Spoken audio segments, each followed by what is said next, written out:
ជំរាបសួរលោកស្រីប្រិយមិត្តពុកម៉ែមីមីងបងប្អូនជាទីគោរពរាប់អានខ្ញុំបាទឆាវសុងអតីតគណៈកម្មការអង្គការកាកបាទក្រហមសាខាទីក្រុង Long Beach ថ្ងៃនេះយើងមានមោទនភាពបានអញ្ជើញនៅបុគ្គលិកកាកបាទក្រហមលោក Rambo Jaden ដើម្បីមកជំរាបជូនទៅដល់ពុកម៉ែមីមីបងប្អូននៅសារៈសំខាន់នៃការត្រៀមលក្ខណៈចាំបាច់នៅពេលយើងមានភាពអាសន្នក្នុងគណៈនៃដែលយើងផ្ដោតទៅលើអ្វីដែលយើងចង់និយាយនេះគឺភាពអាសន្នគឺផ្ដោតទៅលើចំណុចសំខាន់រញ្ជួយផែនដីតែម្ដងបាទរញ្ជួយផែនដីពីព្រោះយើងដឹងហើយថាយើងកំពុងតែរស់នៅក្នុងរដ្ឋ California រដ្ឋមួយដែលយើងដឹងហើយឮហើយថានឹងកើតមានឡើងនៅការរញ្ជួយផែនដីថ្ងៃណាមួយមិនខានដូច្នេះយើងចង់អញ្ជើញឲ្យគាត់ដើម្បីឲ្យគាត់មកពន្យល់នៅសារៈសំខាន់តើយើងត្រូវត្រៀមលក្ខណៈរបៀបណាតើវត្ថុឬក៏ឧបករណ៍អ្វីខ្លះដែលជាឧបករណ៍ចាំបាច់សម្រាប់យើងទាំងអស់គ្នាដើម្បីយើងត្រៀមលក្ខណៈរៀបចំមុនពេលអ្វីដែលនឹងកើតមានឡើងហើយម្យ៉ាងវិញទៀតក៏ដូចជាថាតើយើងត្រូវរៀបចំឲ្យមានកម្រងយ៉ាងណាដើម្បីដល់ពេលដែលយើងមានភាពអាសន្នឡើងតើយើងត្រូវធ្វើយ៉ាងណាដើម្បីឲ្យយើងបានជួបជុំនៅគ្រួសាររបស់យើងដោយសុវត្ថិភាពដូច្នេះសូមប្រិយមិត្តលោកស្រីពុកម៉ែមីមីបងប្អូនទស្សនាទៅតាមអ្វីដែលនឹងរៀបចំជម្រាបជូនដូចតទៅនេះ Mr. Rambo so today we invite you to come on Khmer TV as you know we are living in California a state of which known to have an earthquake now this is not a matter of how what but it's just a matter of when so this is an opportunity for you to explain or walk us step by step and how are we going to prepare ourselves, particularly our most vulnerable senior. There are so many who are perhaps they do not know what to do in this kind of disaster and all that. So why don't you just go ahead and start a conversation and see what we can take it from here. All right. Well, really what's important to remember is just as you said, it's not if, it is when. And when a disaster happens, you know, freeways can collapse. You may be, the parents might be at work, the children might be at school, you know, your parents might be at home. You know, you've got people separated, all in different places, and communication might not work. So it's important to be ready ahead of time. អ្វីដែលលោក Rambo គាត់បានជំរាបជូនទៅដល់ពុកម៉ែមីមីបងប្អូនយើងដឹងហើយថាដែលអ្វីដែលយើងរស់នៅកំពុងតែរស់នៅសប្តាហ៍ថ្ងៃនេះគឺយើងនៅរដ្ឋ California ហើយគឺ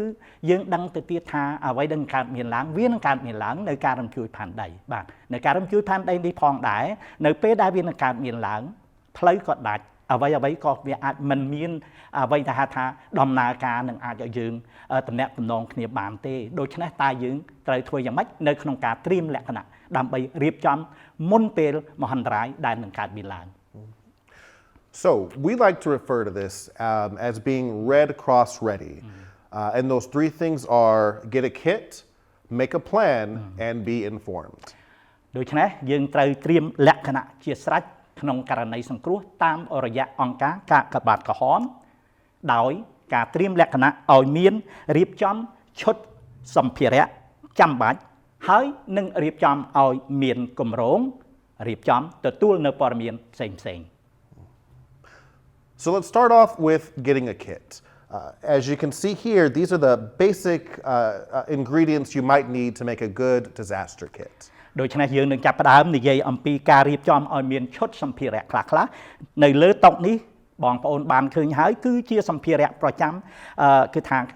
អ្វីដែលយើងតម្រូវការប្រើប្រាស់នៅជារៀងរាល់ថ្ងៃ So just jumping into some of these, you have a flashlight and batteries, and you want to keep these separate so the batteries don't drain. លក្ខណៈទី1ឧបករណ៍ទី1យើងដឹងហើយគឺពិល ពិលហើយនឹងថ្មពិលបាទសូមបញ្ជាក់ផងដែរថាបើសិនណាយើងមានពិលហើយសូមមេត្តាដាក់ថ្មពិលហ្នឹងដោយឡែកកុំដាក់ថ្មពិលចូលទៅក្នុងពិលពីព្រោះវាអាចងាយខូចឬក៏ឆាប់អស់ថ្ម Now, another thing that's really key is your emergency radio. The radio is going to be the best way to get information after a major disaster. ឧបករណ៍ទី2គឺរ៉ាឌីយ៉ូបាទរ៉ាឌីយ៉ូគឺជាឧបករណ៍មួយមានសារៈសំខាន់បំផុតនៅពេលដែលយើងមានភាពអាសន្នដោយសារតែវាអាចធ្វើឲ្យយើងមានទំនាក់ទំនងជាមួយនឹងអង្គការផ្សេងៗនៅពេលដែលយើងត្រូវការនៅពេលដែលមានភាពអាសន្ន Also very important is a first aid kit. You don't know if there's going to be injuries, so a first aid kit's really important.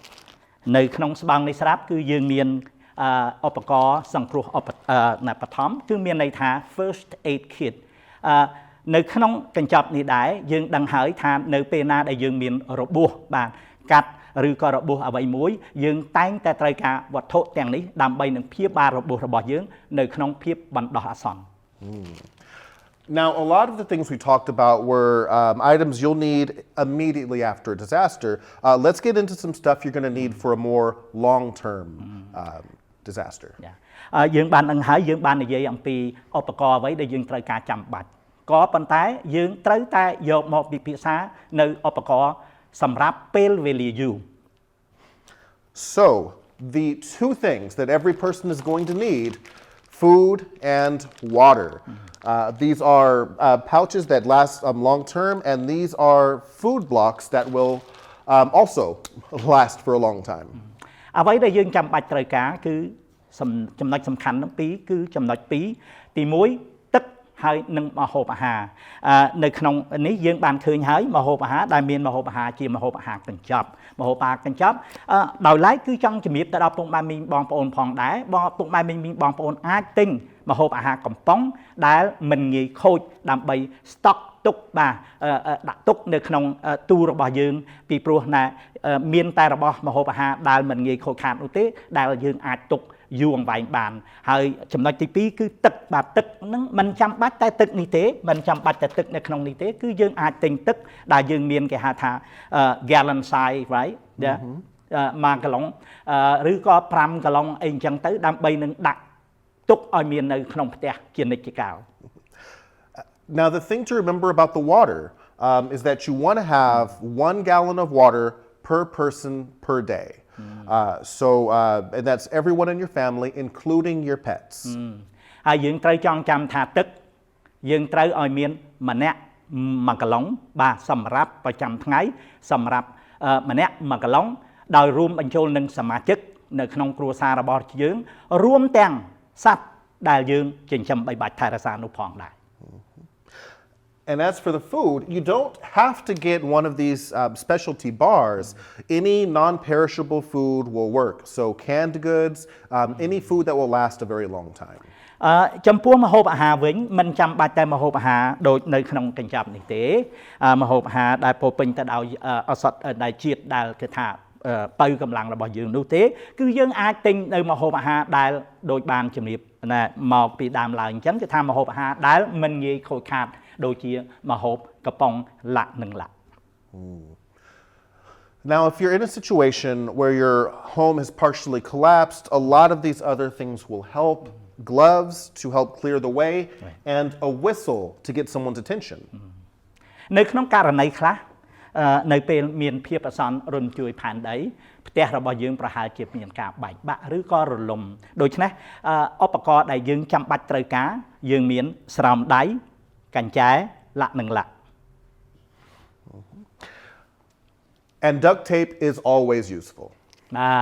បាទ tape យើងដឹងហើយបងស្អិតគឺជាមានសារៈសំខាន់ជាទីបំផុតសម្រាប់យើងទាំងអស់គ្នានៅក្នុងការប្រើប្រាស់ Now, a lot of people will include matches, but those aren't always a good idea. Glow sticks work best for light. Matches only if you're using some sort of grill. You talking about this Yes. Okay so ណែមានពេលខ្លះអ្នកបងប្អូនមួយចំនួនគាត់ប្រហែលជានឹងប្រើនៅគេហៅថាឈឹកគូសក៏ប៉ុន្តែឈឹកគូសក៏មិនមែនមានន័យអ្វីល្អសម្រាប់យើងនៅពេលមានអាសន្នទេគឺយើងអាចប្រើនៅគេហៅថាចង្កឹះដែលពេលយើងកាច់ទៅវាអាចធ្វើឲ្យភ្លើងបានចេញបំភ្លឺឲ្យយើងបានមើលឃើញដូច្នេះចាំបាច់យើងត្រូវមានសម្ភារៈទាំងនេះ And as the days go on, you're going to need some way to deal with waste. So, trash bags and toilet paper will be pretty important to take care of business. យើងដឹងហើយថានៅពេលណាមានភាពអាសន្នយើងមិនអាចឆ្លងកាត់នៅរយៈពេលដ៏ខ្លីបានទេភាពអាសន្នភាគច្រើនតែងតែយកពេលយូរអង្វែងដូច្នេះចាំបាច់គឺយើងត្រូវការបាទថង់ដាក់សម្រាមបាទថង់ដាក់សម្រាមនេះដែលយើងអាចប្រើលក្ខណៈច្រើនយ៉ាងនៅក្នុងការរក្សាអនាម័យរបស់យើងក៏ដូចជាក្រដាសបាទក្រដាសបង្គន់ចាំបាច់ក៏យើងត្រូវតែមានផងដែរដើម្បីនឹងជួយក្នុងដើម្បីរក្សានៅការអនាម័យប្រចាំខ្លួនរបស់យើងក៏ដូចជាប្រចាំគ្រួសាររបស់យើងក្នុងពេលមានភាពអាសន្នផងដែរ So, overall, the big question you want to ask yourself is if you lost power, you lost gas, and you lost running water, how long could you last inside of your home today? ដូច្នេះពុកម៉ែមីបងប្អូនអាចសួរខ្លួនឯងថាតើនៅពេលណាដែលយើងមានភាពអាសន្នពេលយើងគ្មានទឹកយើងដាច់ភ្លើងឬក៏គ្មានទឹកគ្មានអីហ្នឹងយើងអាចសួរខ្លួនយើងថាតើរយៈពេលវាអាចទៅដល់ពេលប៉ុន្មានថ្ងៃ The Red Cross recommends that you have enough supplies to last you for at least 7 to 14 days on your own without the help of anyone else. កាកបាទក្រហមបានឲ្យដឹងថាគម្រោងគឺចង់ឲ្យបងប្អូនទាំងអស់គ្នាមានការត្រៀមលក្ខណៈចាំបាច់នៅសម្ភារៈឲ្យបានយ៉ាងតិចបំផុត14ថ្ងៃបាទ2សប្តាហ៍ដោយមិនចាំបាច់ត្រូវការទទួលនៅការឧបត្ថម្ភពីអ្នកដទៃពីព្រោះពេលណាមានអាសន្នគឺយើងចាំបាច់ត្រូវតែរៀបចំរក្សាបីបាច់ខ្លួនរបស់យើង So, once you have your kit, the next thing to think about is having a plan and make sure every member of your family knows that plan. ហើយយើងដឹងទៅទៀតថាបន្ទាប់ពីយើងបានរៀបចំនៅគ្រឿងសម្ភារៈទាំង line នេះហើយនោះចំណុចសំខាន់ទី2យើងត្រូវតែរៀបចំឲ្យមានគម្រោងដើម្បីឲ្យយើងដឹងទាំងអស់គ្នានៅក្នុងគ្រួសារថាតើយើងត្រូវធ្វើយ៉ាងណានៅពេលមានភាពអាសន្ន One of the main reasons people die during house fires is they run around looking for their family members when really everyone should be exiting the house and finding each other outside. ចំណុចសំខាន់ដែលប្រជាពលរដ្ឋច្រើនដែលបានរងគ្រោះរហូតដល់ស្លាប់ជីវិតរបស់គេដោយសារតែពេលមានភាពអាសន្នដូចជាអគ្គិភ័យជាដើមនៅក្នុងផ្ទះដោយសារតែគេមិនដឹងថាធ្វើអ្វីដល់រត់អាឡ័យតែរត់រកគ្នាគឺអាចធ្វើឲ្យយើងមានការបាត់បង់ទៅដល់ជីវិតដូច្នេះយើងត្រូវតែផ្ដោតអារម្មណ៍ទៅលើគម្រោងនៃការថាតើយើងត្រូវធ្វើយ៉ាងណានៅពេលមានភាពអាសន្នទាំងអស់នោះ Also, cell phone lines can get overloaded. A landline will work better, especially if you have someone who lives out of state that you can call. បងប្អូនក៏ដឹងទៅទៀតតែថាទូរស័ព្ទរបស់យើងរាល់ថ្ងៃនេះដែលគេហៅថា cell phone ទាំងអស់គ្នាដែលយើងបានប្រើនេះពេលណាមានភាពអាសន្នគឺអត់មានដំណើរការទេដូច្នេះមានតែទូរស័ព្ទនៅតាម landline ដែលជាទូរស័ព្ទដែលយើងធ្លាប់ប្រើនៅតាមលំនៅឋានរបស់យើងគឺការទំនាក់ទំនងរបស់យើងជាមួយនឹងបងប្អូននៅក្រៅរដ្ឋនោះគឺអាចតាក់ទងទៅតាមរយៈដំណើរនៃទូរស័ព្ទដែលប្រើនៅផ្ទះនោះហើយ Once you have the plan, make sure everybody knows the plan, and that way you guys all know that you'll be safe during a disaster. នៅពេលណាដែលយើងមានគម្រោងដាក់ចូលបានគ្រប់គ្រាន់ហើយនោះយើងត្រូវតែទៅចែកវែកញែកជាមួយនឹងក្រុមគ្រួសាររបស់យើងដើម្បីឲ្យគ្រួសាររបស់យើងបានដឹងនៅគម្រោងទាំងឡាយណាដែលយើងកំពុងតែរៀបចំនោះដើម្បីឲ្យយើងទាំងអស់គ្នាបានត្រៀមលក្ខណៈរៀបចំនៅក្នុងពេលមានភាពអាសន្ន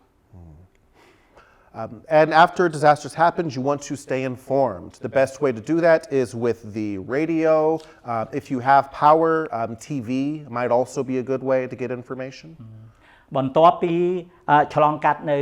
ភាពនៅពេលដែលមានអាសន្នយើងត្រូវតែត្រៀមលក្ខណៈដើម្បីទទួលយកព័ត៌មានបាទព័ត៌មានទាំងឡាយនោះដូចជាព័ត៌មានដែលមាននៅក្នុងតាមរយៈរ៉ាឌីយ៉ូឡាក់និងឡាក់ And you can also get more information on your local government's website, Reverse 911, and the Red Cross website.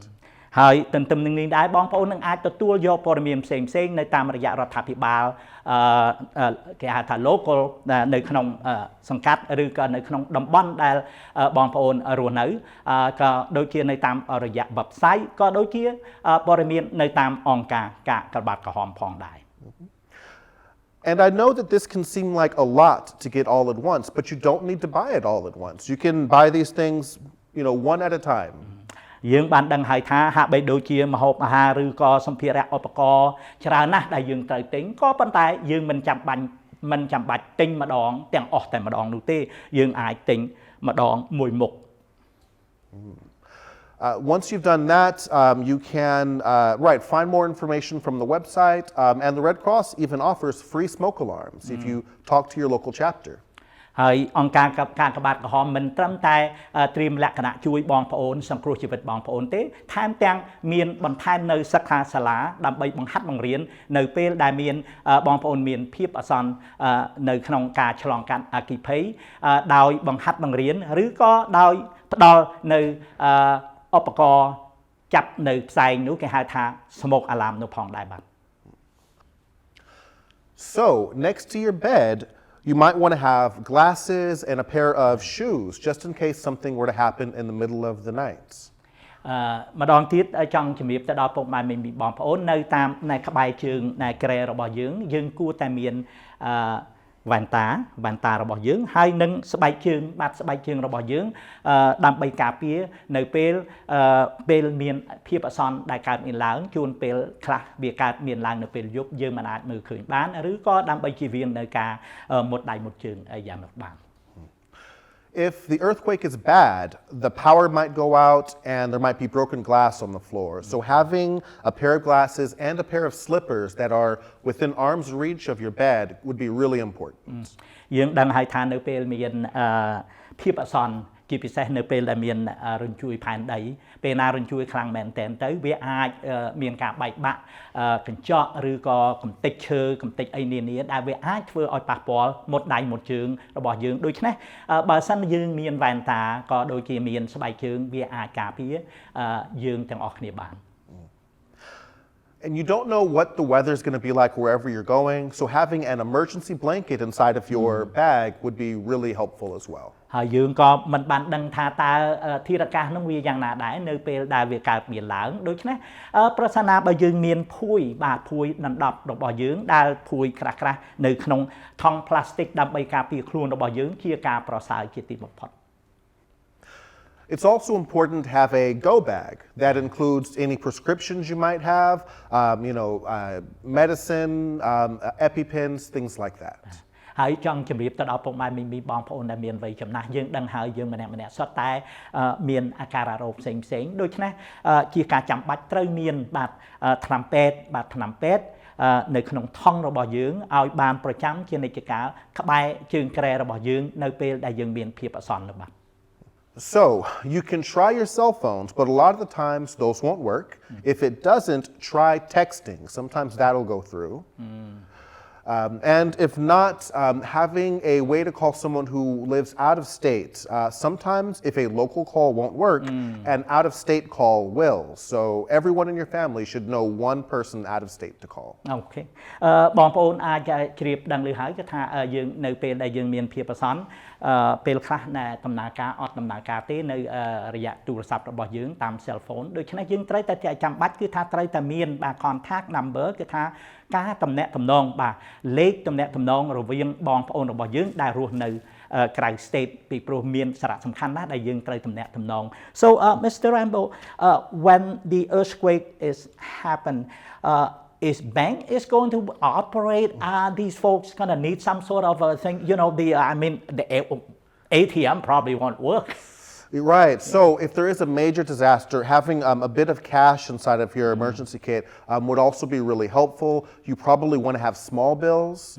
because not everyone's going to be able to break them. So being able to keep a bit of cash in your disaster kit would also help you out a great deal. ពុកម៉ែមីមីបងប្អូនបានជ្រាបហើយនៅពេលណាយើងមានភាពអាសន្នគឺថាបាញ់ប្រហែលជាអត់មានដំណើរការទេបាទអញ្ចឹងមានន័យថាការរបស់យើងប្រហែលជាអត់ដំណើរការដែរដូច្នេះ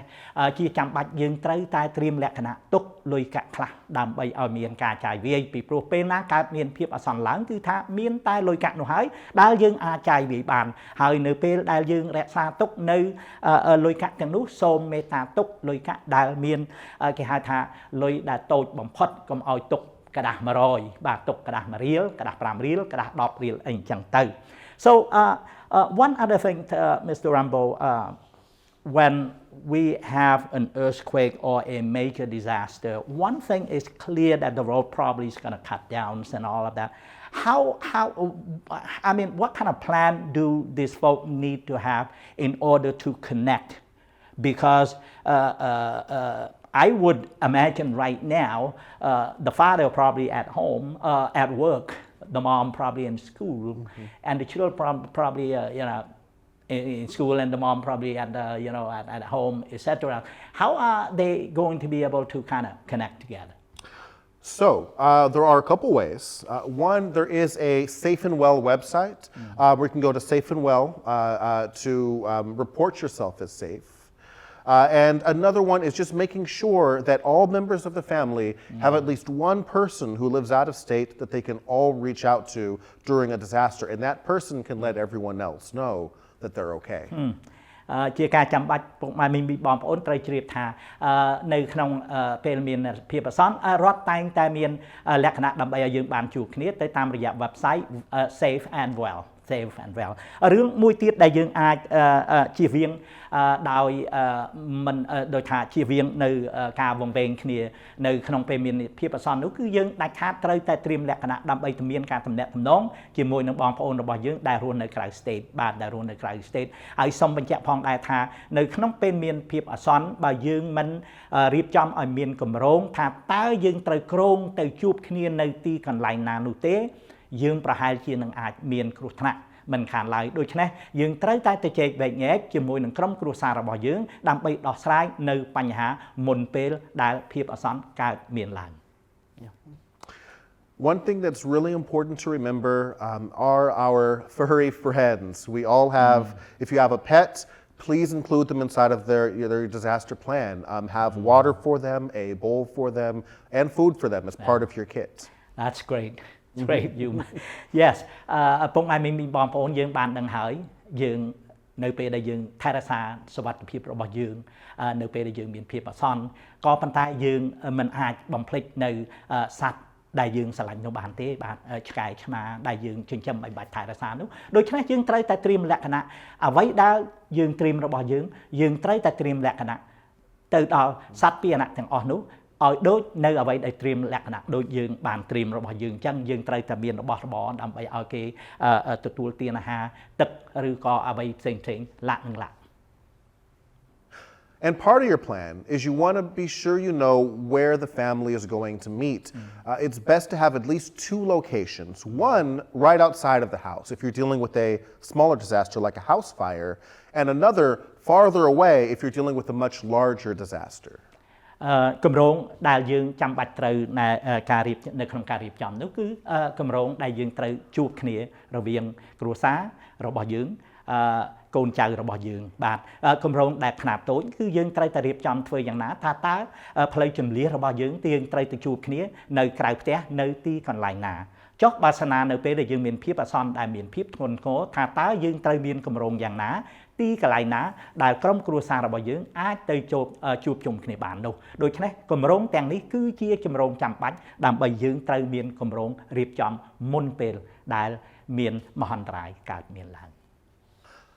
Thank you so much for listening to this presentation. If you want more detailed info, you can visit us at our website, redcross.org/LA-request. បងប្អូនអាចទទួលព័ត៌មានបានសូមអរគុណទៅដល់លោកស្រីប្រិយមិត្តពុកម៉ែមីមីបងប្អូនដែលកំពុងតាមដានទស្សនាបងប្អូនអាចទទួលបានព័ត៌មានផ្សេងបន្ថែមទៅទៀតនៅតាមរយៈអង្គការកាកបាទក្រហមម្ដងទៀត Mr. Rambo can you repeat that website again please And that website one more time is redcross.org/LA-request. Thank you Thank you. បាទសូមអរគុណ